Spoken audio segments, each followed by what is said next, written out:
una sa lahat. Kaliwat ka ng sunog, sumiklab sa Metro Manila. Sa Quezon City, natupok ang isang paaralan. Factory naman ang nilamon na apoy sa Mandaluyong. Habang sa Maynila, ilang bahay ang naabo.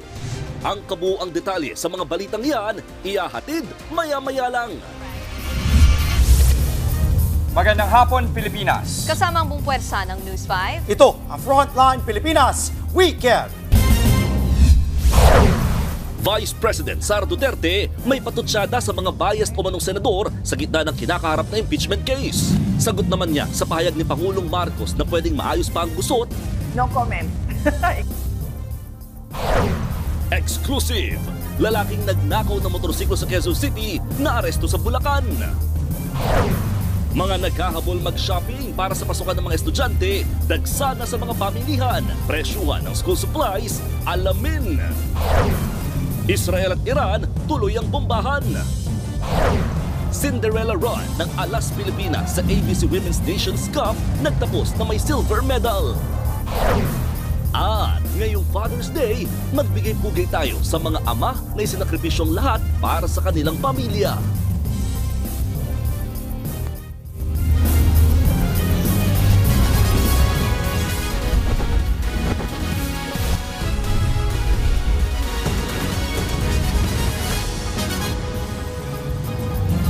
Sunod-sunod na insidente ng sunog ang naitala sa Metro Manila sa Magdamag. Kabilang sa mga natupok ang gusali ng eskwelahan, paupahang apartment at factory ng tsokolate. Nasa frontline ng balitang yan, si Bea de Guzman.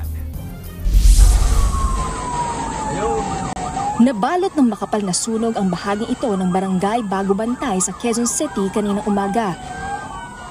Natupok ang isang gusali ng San Francisco High School sa likod lang ng isang malaking mall.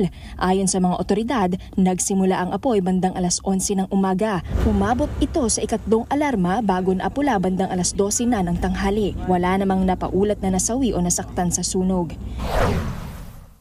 Sa Sampaloc, Maynila, ginising ng naglalagablab na apoy ang mga residente ng isang dalawang palapag na apartment. Sumiklab ang sunog pasado alas 4 na ng umaga kanina. Umabot ito sa ikalawang alarma bago naapula matapos ang 2 oras. Isang lalaki ang nagdamo ng mga lapnos sa katawan habang siya ay papalabas sa kanilang kwarto. Aabot sa 25 pamilya ang apektado ng sunog. Tinataya namang nasa 300,000 pesos ang pinsalang idinulot nito sa buong apartment. Natupok din ng apoy ang bahaging ito ng isang factory ng tsokolate sa Mandaluyong City. Pasado alas 12 ng hating gabi kanina nang rumisponde ang mga bumbero. Agad din namang naapula ang sunog. 3 tao ang apektado sa insidente habang hindi bababa sa 100,000 pesos ang naiwang pinsala. Patuloy ang investigasyon sa mga naging mitsa ng sunod-sunod na insidente ng sunog. Nagbabalita mula sa Frontline, Bea de Guzman, News 5. Sa pool sa video ang pagnanakaw ng motorsiklo ng isang lalaki sa Quezon City. Kinalas pa niya ang ilang piyesa ng motor para ibenta at hindi basta-basta makilala ng may-ari. Nasa frontline ng balitang yan, si Faith Del Mundo. Alas 4 ng madaling araw nung Huwebes nang makunan sa CCTV ang nakaputing lalaking ito habang naglalakad sa Barangay Escopa 3 sa Project 4 Quezon City. Sa sumunod na kuha, kita na may kinuha siyang nakaparadang motor. Tinulak niya ito sa kakaswal na sinakyan at tinangay palayo. Ang nakaputing lalaki sa CCTV, kawatan pala. Tinangay niya ang ninakaw na motorsiklo pa Bulacan. Agad naman nagsumbong ang may-ari sa mga pulis. Nagsagawa sila ng follow-up operation para mabawi ang motor sa mga suspect. Pagdating sa San Jose del Monte, Bulacan, naaktuhan nila ang suspect na magpapakarga ng gasolina. Agad nahuli ang suspect. Na-recover din ang ninakaw niyang motor pero wala na ang ibang parte nito. Ayon sa QCPD, modus ng kawatan na kalasin ang ibang pyesa ng motor para ibenta. Pwede rin naman na by pira-piraso niya ito na ibebenta para kung sakasakali na mabuo niya ulit ito na iba na yung mailagay niya, hindi na ito masyadong matandaan ng may-ari ng motor. Hindi naman naitago ng may-ari ng motor ang pagkadismaya. Aminado ang suspect sa pagnanakaw. Katwiran niya, lasing daw siya noon at hirap lang sa buhay. Nakipag-inuman po ako nun, ma'am, sa kaibigan ko din. Medyo nawala po sa amin man katinuan kasi nga po iniisip ko yung anak ko na may sakit. Maharap ang suspect sa reklamong paglabag sa anti-carnapping law. Paalala naman ng kapulisan, huwag basta-basta iparada kung saan-saan ang mga motorsiklo. Ugaliin din na lagi itong nakalak at kita sa mga CCTV. Nagbabalita mula sa Frontline, Faith Del Mundo, News 5. Maraming senator judge daw ang dapat mag-inhibit o hindi lumahok sa impeachment case dahil biased. Ayon yan kay Vice President Sara Duterte. May patutsada rin siya kay Palace Press Officer Claire Castro. Nasa frontline ng balitang yan ang aming Mindanao correspondent na si Bril Montalvo, exclusive.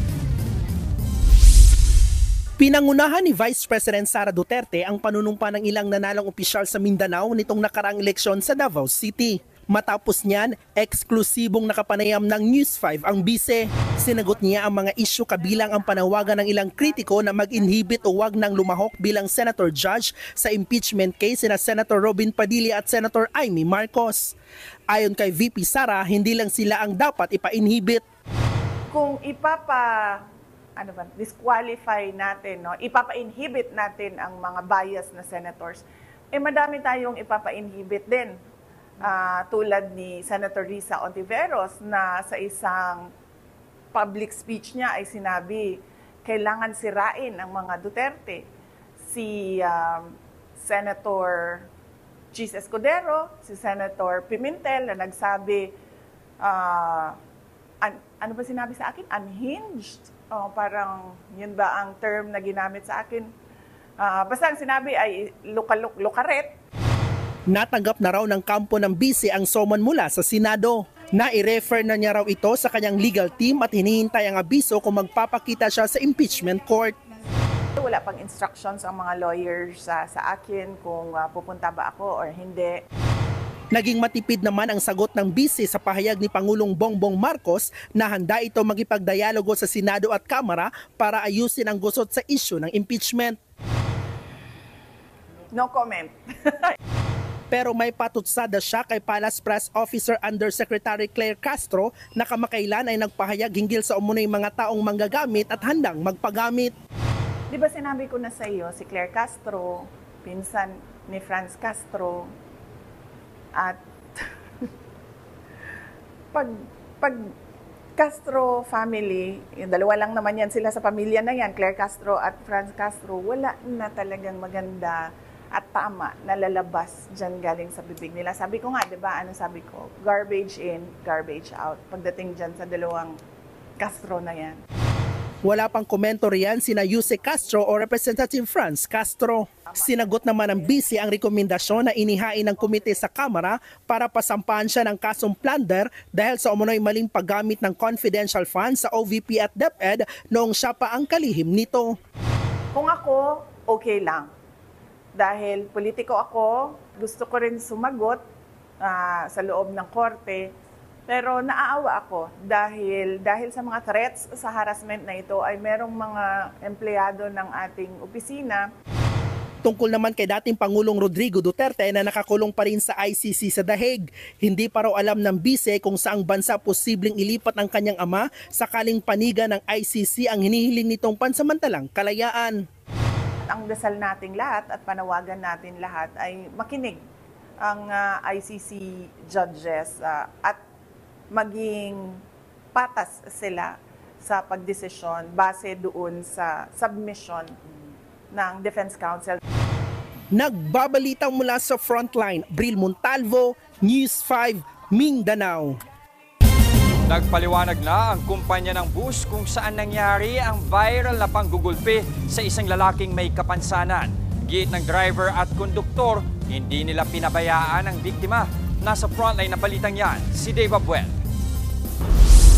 Nakapagsumiti na ng salaysay ng kanilang driver at konduktor ang bus company na sangkot sa nag-viral na video ng pananakit sa isang lalaking PWD sa EDSA busway nitong June 9. Yan ay matapos silang pagpaliwanagin ng Department of Transportation dahil hindi raw naprotektahan ng mga ito si alias Mark na may autism spectrum disorder sa mga nanakit na pasahero.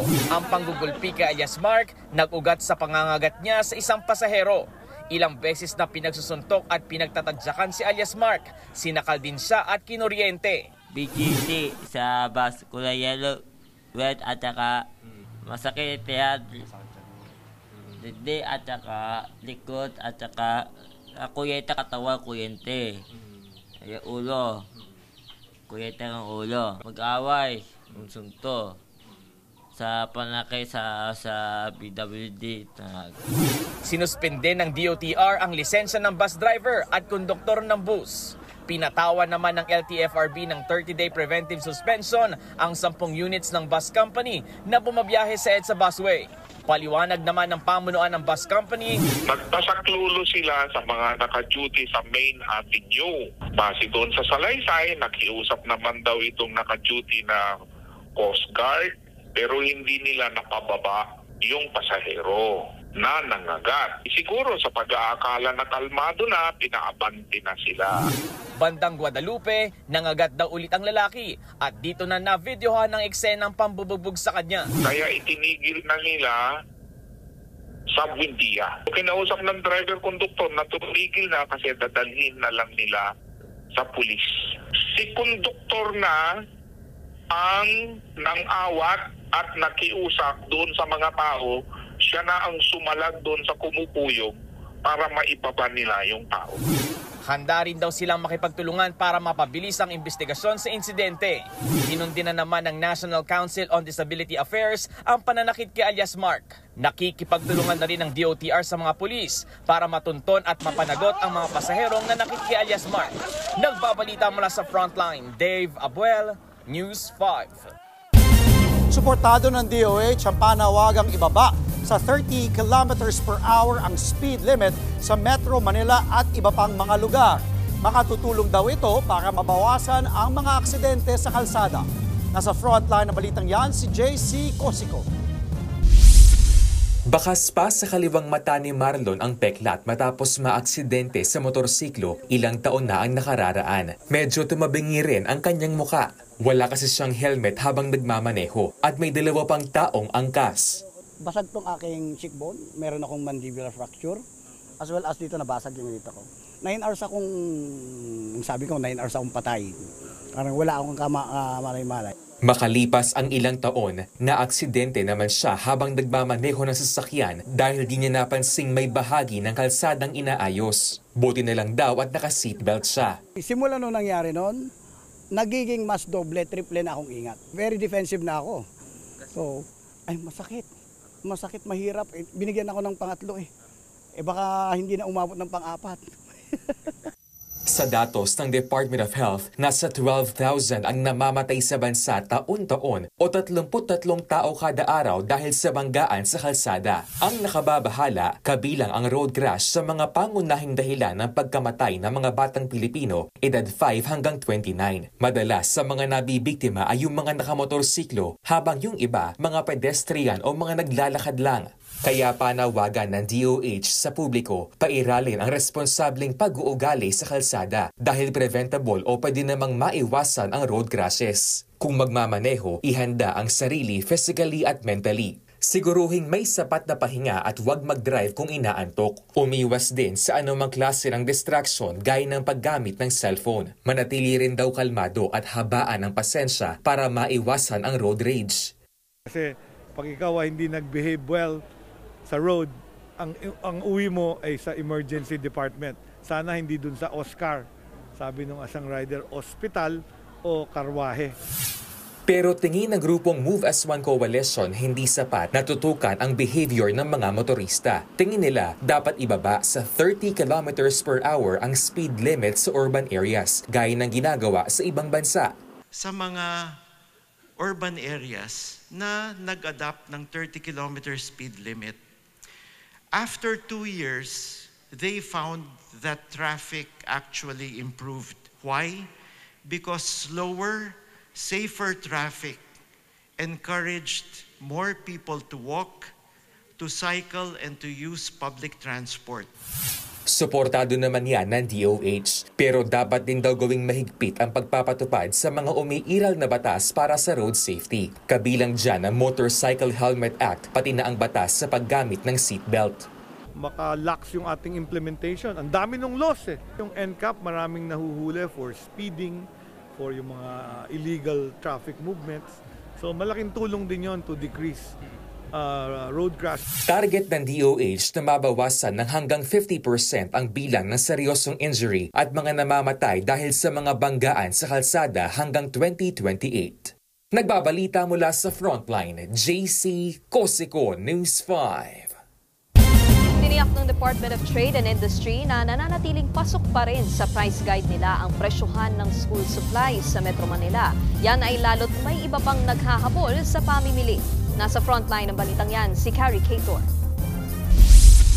Isang araw bago ang balik eskwela, nag-ikot si Trade Secretary Cristina Roque sa mga tindahan ng school supplies sa Maynila. Yan ay para tiyakin daw na walang nananamantala sa last minute ng mga namimili ng gamit sa paaralan. Sa Divisoria, kapansin-pansing mas mura ang presyuhan.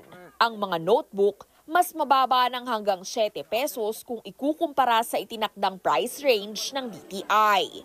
May mga lapis din daw na nabibili sa halagang 8 pesos sa halip na 11 hanggang 17 pesos. Ang box of 8 naman ng crayons, nabibili sa 15 hanggang 50 pesos depende sa brand. Magandang na kahit papaano meron tayong presyo na mababa para sa mga yung may budget constraints or kahit papaano nahihirapan. Yung reason bakit last minute sila bumibili kasi sweldo today or sweldo nung Friday. Halos ganito rin ang nakita ng DTI sa isang bookstore sa Maynila na mas mababa rin ang presyuhan kumpara sa price guide nila. Sa papel, wala pang 14 pesos ang grade pad, mas mababa sa itinakdang 15 hanggang 37 pesos. May mga intermediate pad ding mabibili sa 24 hanggang 26 pesos. Kaya ang mamimiling si Leslie dito na rin nag-last minute shopping para sa anak niyang grade 6 student. Tingin ko naman po, abot naman po yung pera kung 1,000. 9 lang po at ang notebook nila. Okay lang po na yung kahit ano lang po siya. Hindi po siya branded. Sabi ng manager ng bookstore, wala silang balak magtaas ng presyo hanggang matapos ang mga school opening sa Agosto.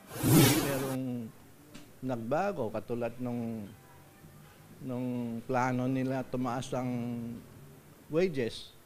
Pag tumaas wages, possible yan. Wala rin naman daw inaasahang dagdag presyo maging sa ibang mga pamilihan. Bukod sa abot kayang presyuhan, iminumungkahi rin ng DTI na magpaskil ng price guide ang lahat ng tindahan ng school supplies, gaya na lang ng ginawa sa bookstore na ito. Payo rin sa mga mamimili, huwag matakot sumubok ng ibang brand, lalo na kung gustong makatipid. Kung anong pasok sa presyo na kaya nyo, dun tayo. Let's not always parang live beyond our means or bumili tayo ng mga gamit na hindi natin afford. Nagbabalita mula sa Frontline, Carrie Cator, News 5. Mga kapatid, handa na ba ang mga chikiting sa kanilang gamit pang eskwela bukas? Kung wala pa, pwede pa po kayong humabol ngayon sa Divisoria dyan sa Maynila. Tingnan natin ang sitwasyon dyan. Nag-uulat live si News 5 correspondent Bea de Guzman. Bea, kumusta ang dagsa ng mga tao dyan?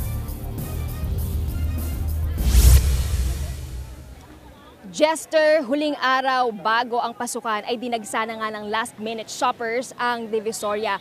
Ang ilan sa mga nakapanayam natin na kapatid dito ay sinasabing isinabay na rin kasi nila rito ang selebrasyon ng Father's Day at nataon din na maganda ang panahon ngayong araw.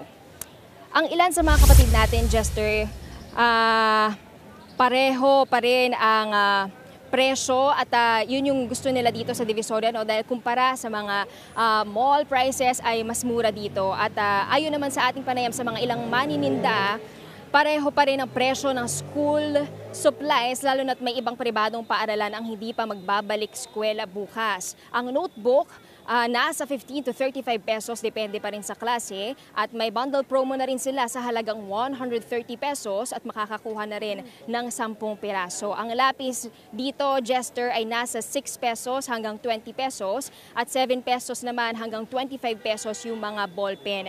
Nasa 25 to 100 pesos naman ang crayons, depende sa brand at sa uri nito, no? Mabenta rin ngayon ang mga bag na nasa 80 pesos to 400 pesos, depende sa laki. Pinakamabenta ngayon, Jester, ay yung mga inihahabol nilang bilihin kagaya na lang ng notebooks, bags, uniforms, medyas, lapis at ballpen. Kung mapapansin natin, Jester, dito sa Ilaya Street kung saan tayo nakatayo ay talaga namang nagkukumpulan ang mga tao at hindi magkahumayaw yung mga punta dito, punta doon ng ating mga mamimili. Jester, bukas ang Divisoria 24 hours kaya naman inaasahan na hanggang mamaya ay mayroon pang mga dadagsa dito sa Divisoria. Yan muna ang update natin dito sa last minute shopping sa Divisoria. Balik sa iyo, Jester. May oras pa para humabol. Maraming salamat, Bea de Guzman, live mula sa Divisoria. Dahil sa tensyon ng Iran at Israel, nagbabadyang tumaas pa ang presyo ng crudo sa world market. Kabilang po kasi ang Iran sa Organization of the Petroleum Exporting Countries o OPEC. Ayon sa Department of Energy, posibleng makaapekto ang tensyon sa pagbaba ng supply ng crudo. Pero kung sumipa man daw ang presyo nito, hindi naman yan aabot sa $100 per barrel. The OPEC Plus has already made the decision to gradually ease the restriction of their supply, their own self-imposed supply restrictions. By next year, because of this loosening up of their restrictions, the world supply will actually be oversupplied by close to 1 million barrels. Sa susunod na linggo, nakaambang higit pisong taas presyo sa kada litro ng diesel, gasolina at kerosene. Bunsod daw yan ng pagtaas ng demand sa world market, pati na rin ang trade negotiation ng Amerika sa China at nuclear negotiations ng US sa Iran. Mga kapatid, magpapatupad ng bawas singil ang Manila Water simula Hulyo. 55 centavos ang rollback sa mga kumukonsumo ng 10 cubic meters. Kaya naman magiging 254 pesos and 49 centavos na lang ang monthly bill mula sa 255 pesos and 4 centavos. Piso at 20 centimos naman ang bawas sa 20 cubic meters at 2 pesos at 45 centavos naman sa 30 cubic meters. Kabaliktaran naman ito sa Maynilad na may taas singil. 0.11 centavos ang dagdag sa mga kumukonsumo ng 30 cubic meters. 0.05 centavos naman sa 20 cubic meters. Habang 0.01 centavos naman sa 30 cubic meters. Paliwanag ng Metropolitan Waterworks and Sewage System o MWSS, ang water rate adjustment ay dahil sa pagbabago sa palitan ng pera sa world market. Si Maynilad Chairman Manny V. Pangilinan ay chairman din po ng TV5. Susunod, sa pool sa CCTV, babaeng naglalakad, pinagbabaril sa ulo ng riding in tandem. Isa pang sa pool sa video, mag-asawang sakay ng motorsiklo, kinaladkad ng truck, isa ang patay. At dalawang lalaking nagpapanggap na taga Malacanang, timbog ng mahulihan ng bomba sa sasakyan. Lahat ng yan sa pagbabalik ng Frontline Pilipinas Weekend.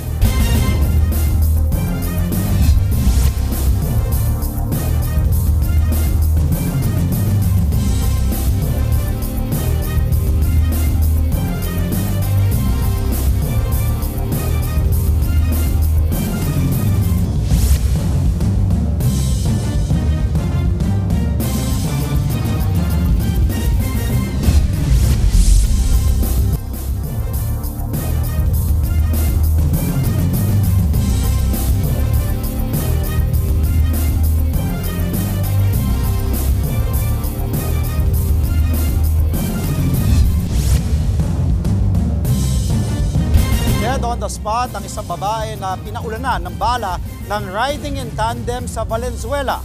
Ang gunman lumapit pa para barilin sa ulo ang biktima. Nasa frontline ng balitang yan, si Dave Abuel. Mag-alas 6 nang mahagip ng CCTV ang riding in tandem na yan sa MacArthur Highway sa Valenzuela City.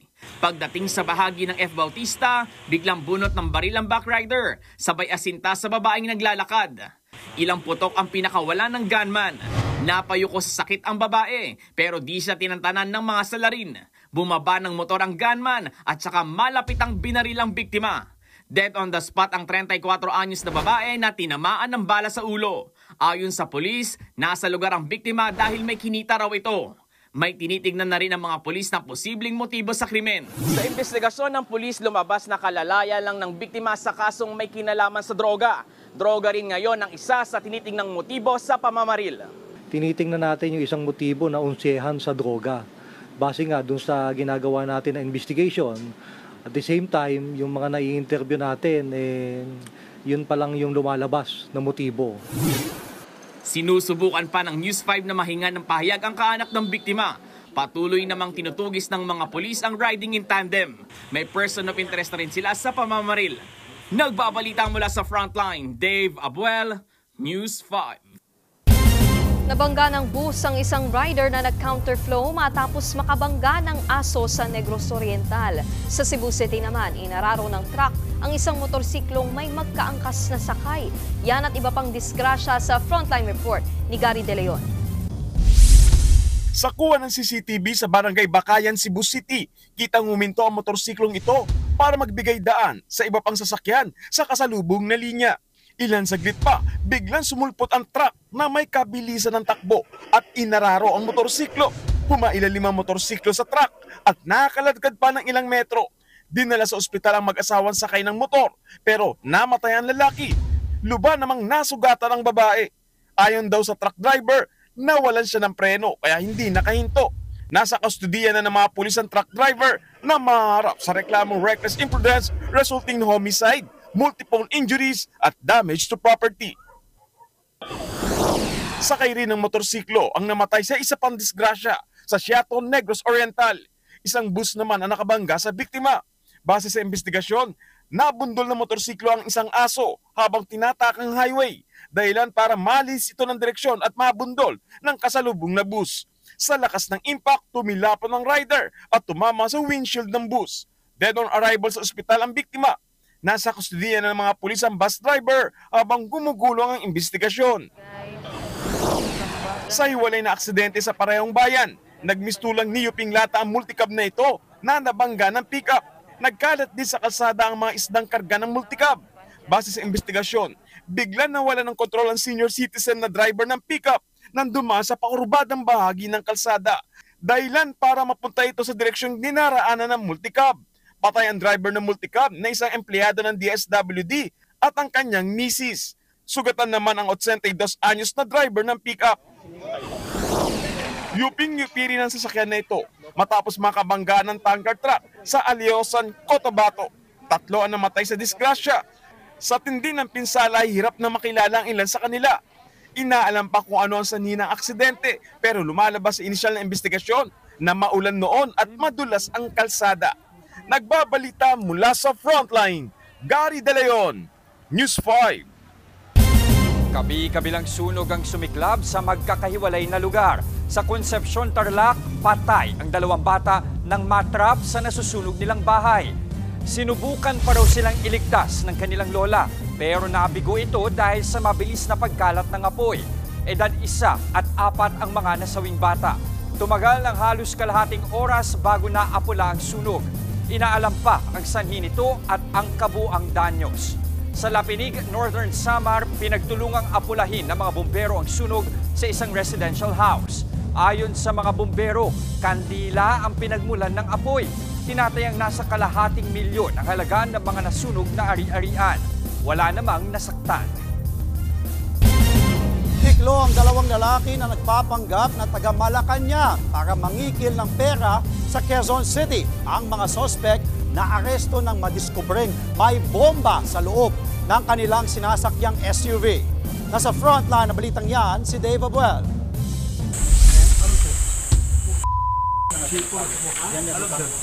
Wala, patay. Ugas ka dito, Brad.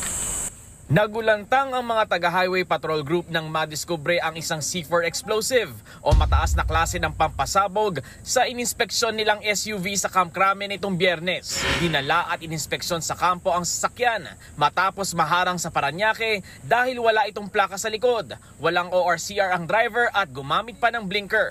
Pero bukod sa pampasabog, nakuha rin sa loob ng SUV ang isang baril, mga bala, ilang bulletproof vest at patalim. Agad na inaresto ang dalawang lalaking sakay na sina alias JJ at alias Lito. Napag-alamang miyembro sila ng grupo na modus magpanggap na taga Malacanang para makapangikil ng pera. Nagpapanggap na konektado sa First Family at nanghihingi sa mga negosyante sa Cebu ng pera para sa approval ng kanilang or continuation ng mga negosyo nila. Naaresto na noong nakaraang taon ang 3 miyembro ng grupo, kabilang na ang nakapagpiyansang si alias Lito, habang nakatakas naman noon si JJ. Ito rin yung sasakyan na ginamit niya na gumagamit ng fake protocol plate na number 12. In fact, nagpapanggap sila na undersecretary ng OP. Isang SUV naman na kasama ng mga sospek ang pinaghahanap matapos makatakas. Nang hingan ng pahayag ang mga sospek, wala po kaming ginawang masama. Iniimbestigahan na bakit may dalang pasabog ang mga sospek. Nasa kustodiya na sila ngayon ng PNP Highway Patrol Group at mahaharap sa patong-patong na kaso. Nagbabalita mula sa Frontline, Dave Abuel, News 5. Sugatan matapos barilin ng mga magnanakaw ang isang security guard na rumesponde sa Ormoc City. Mag-aalas 2 ng madaling araw nang makarinig ng ingay ang gwardya mula sa isang bahay. Nang inspeksyonin niya, dito niya nadatnan ang 3 magnanakaw. Sinubukan niyang pigilan ng gwardya pero pinagbabaril siya ng mga suspect na agad ding tumakas. Agad namang may nakapansin kaya nadala sa ospital ang biktima. Base sa investigasyon, tulog ang pamilya ng pasukin ng mga magnanakaw ang kanilang bahay. Natangay naman ang higit 60,000 pesos na mga alahas, cellphone at pera. Tinutugis na ang mga salarin. Sa ating ulat panahon, patuloy pa rin makararanas ng pagulan ng ilang bahagi ng bansa ngayong gabi hanggang bukas. Apektado pa rin kasi ng Intertropical Convergence Zone o ITCZ ang Mindanao at silangang bahagi ng Visayas. Ang ITCZ ay yung salubungan ng hangin sa Northern at Southern Hemisphere. Easterlies naman o hangin na galing sa silangan na may dalang moisture ang magpapaulan sa nalalabing bahagi ng bansa. Kabilang dyan ang buong Luzon, kasama na ang Metro Manila. Sa ngayon, walang binabantay ang low pressure area o LPA ang Pag-asa. Susunod, 4 na Pinoy sa Israel sugatan sa pag-atake ng Iran. Krimen sa Bali, Indonesia. Australian national patay ng pagbabarilin sa loob ng isang villa. At ang makasaysayang panalo ng Alas Pilipinas sa ABC Women's Nations Cup matapos mag-uwi ng silver medal. Huwag po kayong bibitiw mga kapatid. Magbabalik ang Frontline Pilipinas Weekend.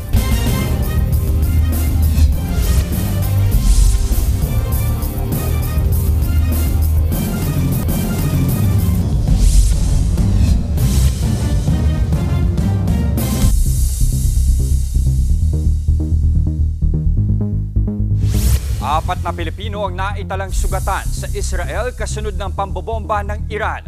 Kinumpirma yan mismo ng Philippine Embassy sa Tel Aviv.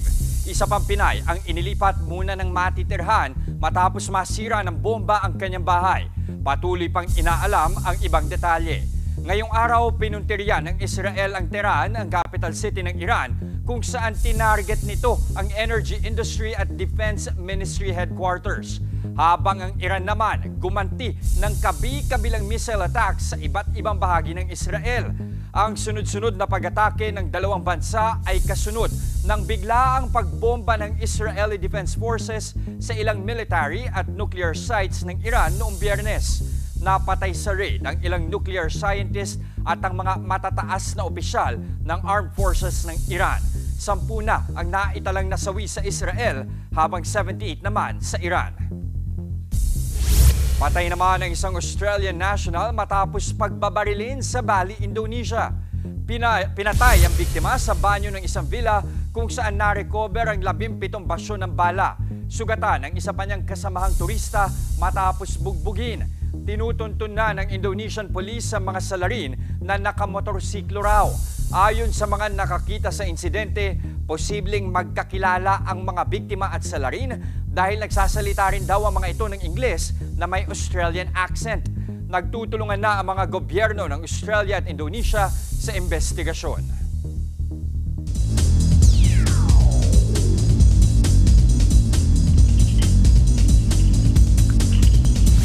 Muli pong gumawa ng kasaysayan ang Alas Pilipinas Women's Volleyball Team matapos makakuha ng silver medal sa 2025 ABC Nations Cup. Ito na ang pinakamataas na medalyang napanalunan ng Pilipinas sa tournament kasunod ng bronze last year. Kinapos lang ang Alas kontra sa defending champions at hometown heroes ng Team Vietnam. Na-sweep na ang Alas in 3 sets. Sa kabila niyan, magandang laban pa rin ang ipinakita ng Alas kontra sa 4th-ranked team sa Asia. Nagwagi rin ng individual awards si Del Palomata na Best Middle Blocker, Best Setter naman si Kapitana Gia Morado de Guzman, habang Best Opposite Hitter naman si Angel Canino. Nagpakitang gila sa international stage ang isang Pinay skating prodigy. Sa murang edad na 11 years old ay target na niyang makapag-uwi ng maraming medalya para sa Team Pilipinas. Nasa frontline ng balitang yan si Ian Suyo. Isang batang Pinay ang gumagawa ng ingay sa international stage sa larangan ng skateboarding. Siya ang 11-year-old na si Maisel Paris. Maraming napahanga si Maisel matapos makarating sa quarterfinals ng prestiyosong World Skating Tour sa Ostia, Italy noong nakaraang linggo.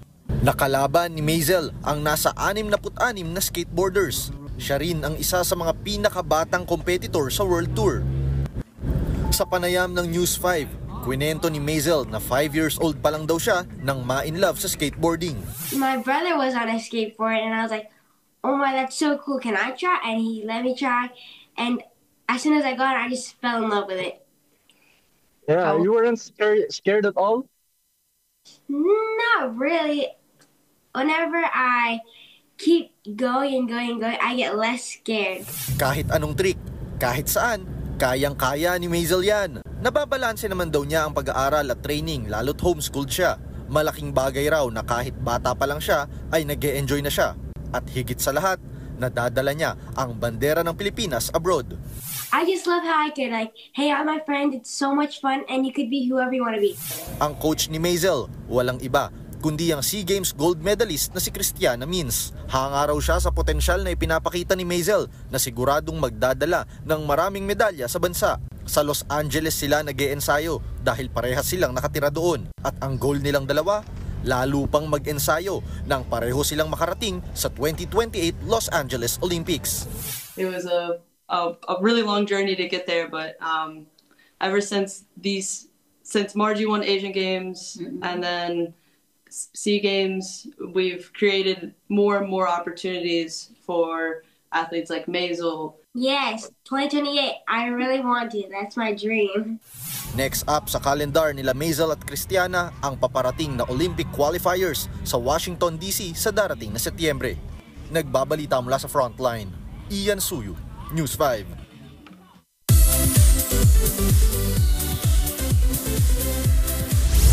Getting ready na sa kanyang debut bilang miyembro ng international boy group na AHOF, ang Pinoy Pride na si JL. Silipin natin ang kanyang paghahanda sa frontline report ni News 5 digital producer Von Belinario. Excited at punong-puno ng pag-asa ang bagong idol na si JL para sa kanyang debut sa international group ng all-time Hall of Famer o AHOF. Siya ang nag-iisang Filipino contestant sa talent reality show na Universe Ticket. Nag-top siya sa final ranking kaya napabilang sa group project na AHOF. Hanggang ngayon nga, nasa Cloud9 pa rin si JL. Hanggang ngayon po, sa totoo lang, parang totoo po siya, parang ganun. Kasi bata pa lang po. Like, pangarap ko na rin po talaga na specifically po, maging idol. Alam niyo po yung sobrang sarap sa feeling, to the point ang sakit sa dibdib. Naghahanda na si JL ngayon para sa debut. Importante is mind conditioning po. Kasi syempre, since bagong world po siya for me and for other members as well po, syempre, galing po kami sa iba't ibang bansa and kailangan po namin mag-adjust sa isa't isa by like language, personalities, and everything po. And we have to match each other's personality. Say ni JL, iwawagayway niya ang Pinoy Pride sa K-pop world and international scene kasama ang ibang miyembro. Nagkakaroon sila ng attention and interest po, lalo na dinadala ko po yung Pilipinas. Wish din niyang madala sa Pilipinas ang co-members ng AHOF. Abangan si JL sa AHOF at ang kanyang pag-take off sa global stage. Nagbabalita mula sa Frontline, Von Belinario, News 5. Na-diagnose na may Graves' disease ang The Boy star na si Erin Moriarty. Sa isang Instagram post, sinabi ng aktres na matagal niyang inakala na stress at pagod lang ang kanyang nararamdaman hanggang sa makumpirmang may karamdaman nga siya nitong Mayo. Ang Graves' disease ay isang autoimmune disorder na nagdudulot ng sobrang produksyon ng thyroid hormones. Pero ayon kay Erin, agad niyang naramdaman ang ginhawa sa loob lang ng isang araw matapos magsimula sa gamutan. Si Erin ay gumanap bilang si Starlight sa Amazon Prime superhero series na The Boys. Susunod, supply ng kuryente sa Siquijor, problema pa rin. Pati turismo, apektado na. At love wins ngayong Pride Month. Same-sex couple ikinasal ng isang pari sa Isabela. Tuloy-tuloy ang balitaan sa Frontline Pilipinas Weekend.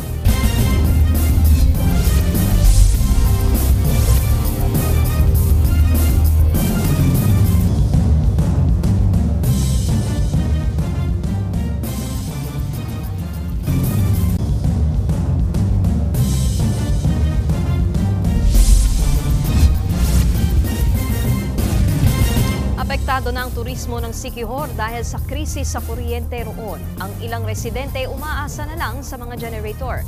At live mula sa Siquijor, nasa frontline na balitang yan si Rainiel Pawit. Rainiel, kumusta na ang sitwasyon dyan?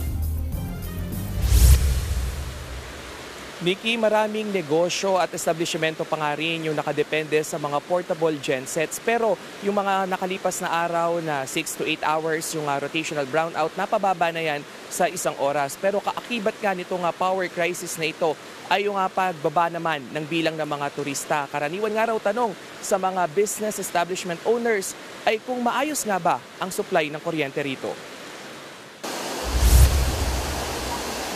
Mula sa nagagandahang isla at nakamamanghang mga tanawin, talaga namang nakakagayumang araw ang ganda ng isla ng Siquijor. Pero pagsapit ng gabi, literal na tila pansamantalang naglalaho ang ganda nito dahil sa malawakang brownout. Mag-iisang buwan na ring nakapailalim sa state of calamity ang isla dahil sa kakulangan ng supply ng kuryente. Bukod sa pang-araw-araw na buhay ng mga lokal, apektado na rin ang turismo sa probinsya. Ang resort manager na si Debbie aminadong bumaba na ang bilang ng kanilang guest. Ang ilan nga raw sa kanilang mga resort, 2 oras lang may kuryente sa isang araw.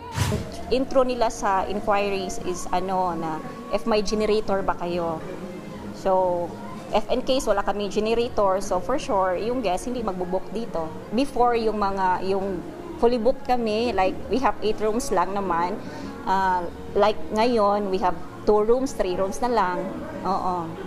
Ang laki. Yes, grabe yung epekto, sir. Pati ang ilang naghahanap buhay na driver para sa mga turista, iniinda na rin ang krisis. Pag may magtatawag sa hotel na may genset ba kayo? Wala po. I-cancel na lang yung nila dito sa Siquijor. Kaya paunti-unti na lang nawawala yung mga turista dito sa isla. Una nang ipinag-utos ni Pangulong Bongbong Marcos na dapat ay masolusyonan ng Siquijor Island Power Corporation o SIPCOR ang problema sa loob ng 6 na buwan. Nagdatingan na rin ang mga generator set mula Laguna at Palawan na makatutulong umano para maging 1 hanggang 2 oras na lang ang nararanasang rotational brownout. Ang kumakatawan sa Siquijor sa Kongreso, 3 power companies na ang kinakausap para sa mas maayos umanong serbisyo ng kuryente sa isla. I am entertaining another electric provider, especially for solar power, parang bumaba yung singil dito sa kuryente.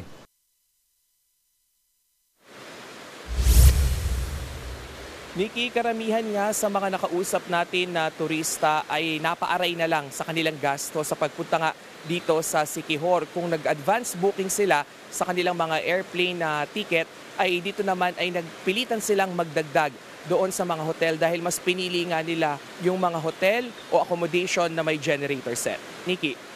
Maraming salamat, Rainiel Pawid, live mula sa Siquijor. June is Pride Month. Ipinagdiriwang at binibigyang halaga ang mga miyembro ng LGBTQ+ community. Alamin natin ang ilang kwentong puno ng pag-asa sa Frontline Report ni Bea de Guzman.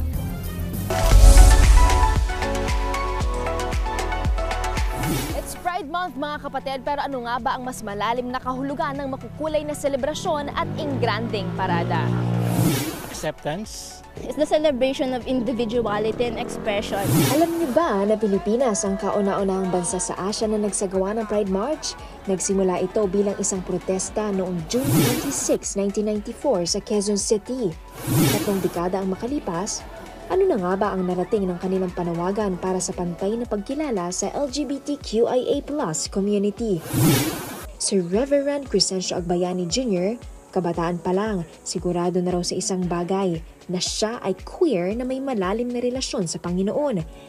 Dahil hindi madali ang paghanap ng simbahan na bukas sa mga katulad niya noon, naging misyon ni Rev na makatapos sa Union Theological Seminary at bumuo ng isang ministeryo para sa LGBTQIA+.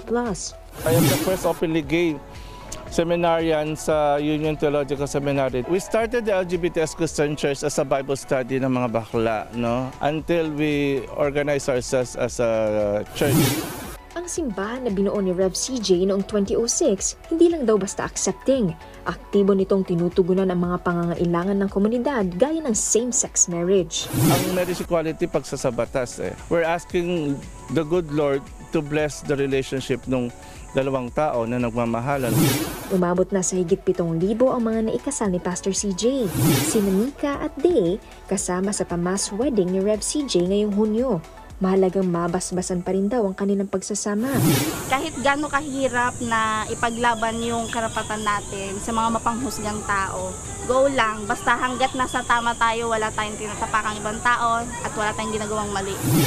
Isa sa kanilang mga ipinagdarasal ang pagkakaroon ng batas na kikilala at magbibigay proteksyon sa kanilang pagmamahalan. Teka, kumusta na nga ba ang SOGI Equality Bill o Anti-Discrimination Law? 25 taon ang di pinapansin ng LGBTQIA community at yung pinakamasakit doon, dinideny yung reality na aming lived experience of stigma at discrimination. Sa kabila nito, sasalubungin pa rin daw nila ng Lagablab Network at iba pang organisasyon ang ika-20 kongreso ng May Pag-asa. May ilan namang tutol sa pagpasa ng panukalang batas, kabilang si Cesar Evangelista Buendia, founder ng Gender Redeemed People. Bata pa ako, nalilito na ako sa aking gender. Pero nanindigan si Cesar na isang ideolohiya lang ang LGBTQIA+ identity. Kasama ang iba pang gender-redeemed people, tinutulungan nila ang isa't isa na wag nang bumalik sa dating buhay at tutulan ang pagpasa ng SOGI Equality Bill. Ang SOGI Bill, ang ginagawa niyan, ini-encourage pa niya ang homosexuality, anything na ilayo mo sa design ni God. Magkakaproblema ka. Tsak yun. Si Attorney LJ mula sa Rainbow Rights Philippines may panawagan sa bawat isa. Ang LGBT people tumutulong sa pamahalaan, tumutulong sa bayan, malaki ang kontribusyon sa mga pamilya, sa mga komunidad. Yan yung sineselebrate natin ng Pride. Pero at the same time, it's a protest because yung contributions natin sa bansa, hindi kinikilala ng batas. Ikaw, kapatid, sa likod ba ng makukulay na protesta, nangingibabaw ang pangunawa at pagmamahal sa iyong kapwa? Bea de Guzman, News 5.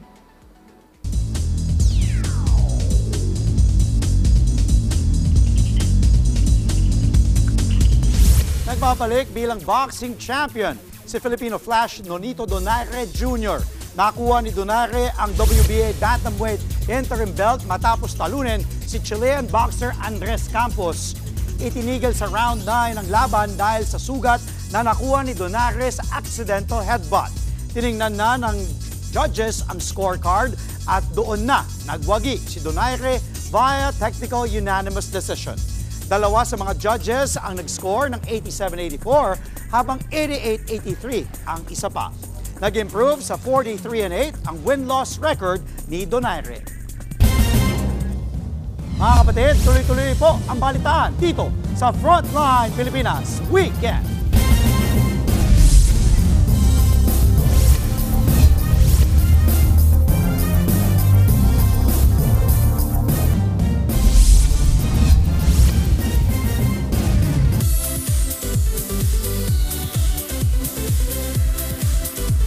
Nakiisa sa libo-libong Pilipino sa Dubai sina Enrique Hill at MQAA artist Carmela Lorzano para sa 127th Philippine Independence Day. Binuhay ng dalawang stars ang crowd sa kanilang performance. Si Singaling Season 2 Grand Winner Carmela may powerful renditions ng hit OPM songs gaya ng Ang Huling El Bimbo. Habang si Enrique Hill may pa-song number na Akin Ka Na Lang. Bago ang performance, may courtesy visit pa sina Carmela at Enrique sa Philippine Consul General's Office sa PhilSoc Community sa Dubai. Nangyari ang event kahapon sa Dubai sa World Trade Center. At yan po ang mga impormasyong dapat ninyong malaman. Mga balita para sa may alam at may pakialam. Kami ang inyong mga kasangga sa Frontline Pilipinas Weekend.